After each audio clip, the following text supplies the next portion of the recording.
If you're in the market for a new car, you may want to get a clunker.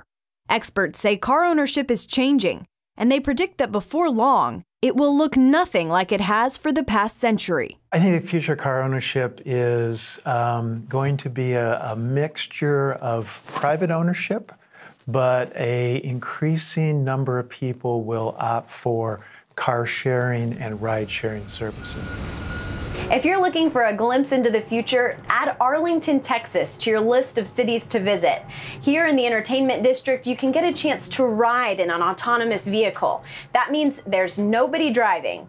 However, for now, there is a certified operator on board. Our two main goals with the program are really testing the technology in a real-world environment, and two, educating the public about it and raising awareness. So the technology is very new. It still has some limitations. If riding around with no driver isn't what you're looking for, you can try Arlington's on-demand rideshare program, Via. It is a smartphone app-based service where you can call up a ride. They will come within a block or two of where you're located and drop you off within a block or two of where you'd like to go for a very cheap cost of just $3 per person per trip. It sounds a lot like Uber or Lyft, the leaders in the rideshare market. The difference is cost. With Uber or Lyft, the cheapest trip that we could find was about $6, and the most expensive was $14. And we could do all of those same trips with Via in the service area for $3 per trip. Our next interview is within Via's service area, so we decided to test it out. We're sharing this ride in Via with Ermin. Ermin, where are you going? I'm going to Santa Post Station. Do you use Via a lot? Yeah, a lot. I work in Dallas, so I usually use Via in the morning and the evenings to go to work and come back from work. That's great. Yeah. Well, thanks for sharing our ride with us. It's a great pleasure.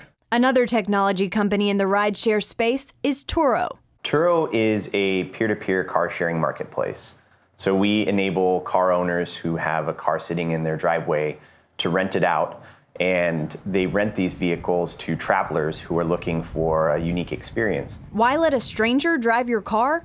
Because it could ultimately help you pay for it.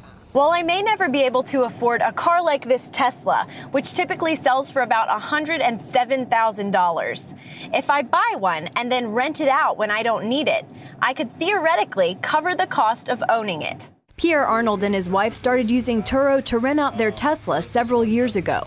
Initially, we thought it would be fun to just earn a little extra income on the side. And then it turned into a thing where we are making enough money from doing it that it totally pays for both of our cars, even to the point where we bought a second car specifically to put on Turo. The average owner renting through Turo makes about $500 a month. The Arnolds do so well, they're adding another car to their fleet. We have a reservation in on a Model 3, so we're going to finalize that very shortly here and then put that up on Turo right away. So our intention with that one is specifically to rent it out. Even if you aren't looking for luxury, owning a car and getting from here to there costs money. There are three components into transportation costs. The cost of vehicle ownership, the cost of driving a car, and the cost of public transit. Shima Hamidi researches transportation affordability and car dependency. She says low-income families pay the most for car ownership, mainly because affordable housing is rarely close to public transportation. Technological advancements could alleviate some of the financial burden on these low-income families by making the need to own a personal vehicle obsolete. Thomas Bamonte is the man charged with steering the Dallas-Fort Worth region of Texas towards the transportation model of the future. In this phase, it is engaging colleagues and regional partners in just starting to think ahead.